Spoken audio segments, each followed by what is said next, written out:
What's going on, fellas? It is the last good man in Jersey, here with a message to help you win. Today, we are going to take a little bit more of an astrophysical approach to the conversation. And I'm going to start off with a point that you may find interesting, but let's get into the conversation and we'll see how it goes. Aliens do not exist. Aliens do not exist. If you think aliens exist, you're wrong. Click like, click subscribe, and as always, when we get into this conversation, if you've got a point of view, drop something in the comments. I'd love to hear your thoughts. Do you know who Elon Musk is? If you don't, you should. He is one of the more interesting individuals in the country, let alone the world. And if we as a species are going to get to Mars in my lifetime, he's going to be the one who's leading the charge. Okay. Bringing him up because Elon Musk has a very provocative interview that he's done on YouTube, where he's talking about aliens, possibility of alien life, all this stuff. Now, typically when you're having conversations with people about aliens and whether they believe in them or not, people who believe in aliens fundamentally approach the conversation by saying there's so much space out there that it seems unlikely that there aren't aliens. There's just too many planets, too much space. The probabilities seem to favor aliens existing. Elon Musk turned that whole idea on its head because he actually took the time to map things out. Here are some interesting numbers. This is going to get a little, egg-headed for a moment, so deal with it. If you map out the galaxy is about 50,000 light years, across. It's think of it more like a petri dish, but let's, for the sake of argument, let's just say 50,000 light years from here to there. Okay. Now that you know how far it is across, well, you can start to talk about how long it would take to travel across, and you can start to map out. Well, how many planets are there? How long does it take for us as a species, to land on a planet, populate it, reach enough of a point of saturation where we want to migrate to, other planets? And what you start to get is this interesting map. You can say, I can map it out, and I can assume that we travel at, 1/10 or 1/20th the speed of light, which is something that we're capable of now. I know, egg-headed, but you're looking at the map and you're saying, to get from Earth, send some people to Mars. Let's wait 1,000 years and then let's send some people to another planet. And as Mars gets populated, let's continue to send people out to other planets. You can really start to map this whole thing out. Here's where things get interesting. The amount of time it takes to populate the entire galaxy. I mean, you've been there, you've seen it all, you've done it all.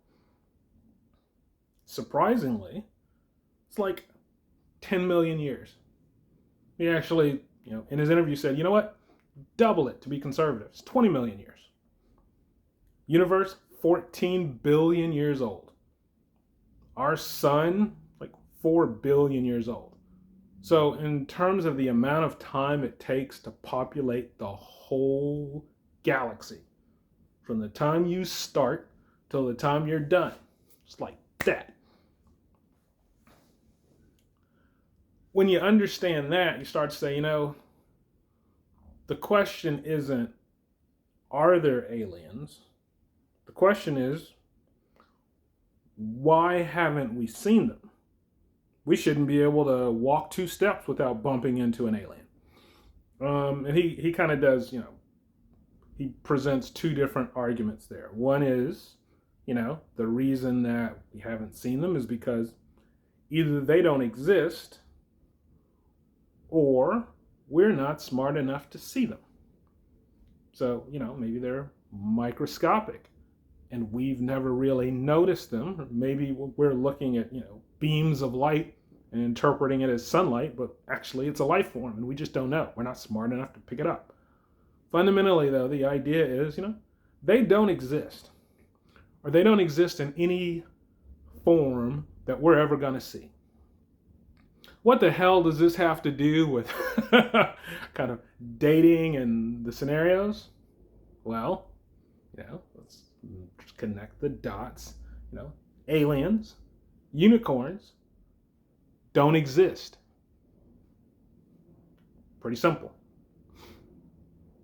If you're not finding the kind of person who you specifically want, then you're probably chasing something that does not exist. I don't advocate that. I don't advocate, being a 5 and holding out in the hopes that a 10 is going to want you. That's unrealistic. It's kind of like hoping there's an alien out there who somehow says yes, despite the fact that they look like a young Halle Berry. They're interested in a middle-aged, overweight, average-looking person with no ambition. That's not realistic. This is part of the reason why rating yourself and understanding, fair ratings for the women you're interested in is so important. There are roughly 350 million people in America. So, guys, 125 million women in America. If the person you're looking for is 1 in 100, if they were that rare, 1 in 125, okay, there are 1 million of them walking around. If you're looking for someone who's, is less than 1% chance they exist, there are 1 million of them walking around. You would have bumped into them by now, unless you live in the middle of nowhere and never travel. The reality is that what you want probably doesn't exist. And the problem there is likely more to do with you than them. Why am I saying that? Well, all right, to paraphrase some of the teachings of Jordan Peterson, who's a very influential speaker, very brilliant guy. Fundamentally, the idea is, if you're having a problem getting the kind of outcomes you want, don't blame the situation, blame yourself. And look for things that you can do to fix you so that you do get what you want. Let me relay this in kind of a more practical, tangible way. I'm going to use an example of someone, which is kind of the motivation for this, but it's if they're listening, they'll know I'm talking about them, but they'll also know that it's all in love. Someone close to me, older guy, overweight, has a job, not motivated to really excel in that job or pursue a better job. It's kind of taking the attitude, I've got something, I can retire on it, I'm just going to ride it out. Ultimately, his hesitation to get into online dating stemmed from his situation. He knows that he's not going to attract a 10 given the situation he's in right now. He wants a 10, but he doesn't want to do the work it would take to attract one. And this is a guy who, when he was younger, was, well, he wasn't a player, but he had the ability to attract very attractive women. I mean, women commented on how handsome he was, routinely. He'd rather sit and hope that he somehow improves his situation so that he can attract a 10. He'd rather sit and hope for that than kind of acknowledge, I'm not going to change who I am. I'm not going to lose weight. I'm not going to clean my act up. I'm not going to go get a better job. I'm not going to do any of the things that it would take to attract that kind of person. But I also don't want the kind of person who I could attract, a 4 or a 5. I don't want them. So I'm just going to sit here and be alone. That's a very sad state of affairs, because you're basically saying that you don't want anybody. You'd rather be alone than accept the reality, which is you don't want to get better, but you don't want to accept the people who are on your level now. That's crazy to me. I can understand improving and saying, I don't want to be on the market because I'm not where I need to be. However, I'm headed there. I get that. I'm going to get in shape, and I can attract a whole different caliber of person when I am. I can understand acknowledging, you know what? I'm not going to get in shape. I'm not going to try to get a better job. I'm not going to try to do anything. I'm a 4. I'm going to look for a 4, or I'm going to look for like a 5 or a 6 who I'm somehow incredibly compatible with so that I can attract them. But I'm basically going to, I'm going to kind of play to the right audience. I can understand that. I don't understand sitting and hoping that somehow magically you find an alien who just sees you as the answer to all their problems. All their questions, all their hopes and dreams are answered by you, miraculously. I don't understand that. It's kind of like the friends you have who are decent basketball players, but who aren't going to the NBA. They don't have the height. They don't have the jumper. They don't have the athleticism that it takes to make it at that level. They dream of being in the NBA, but they've got no actual plan to accomplish it. I mean, physically, they just don't have it.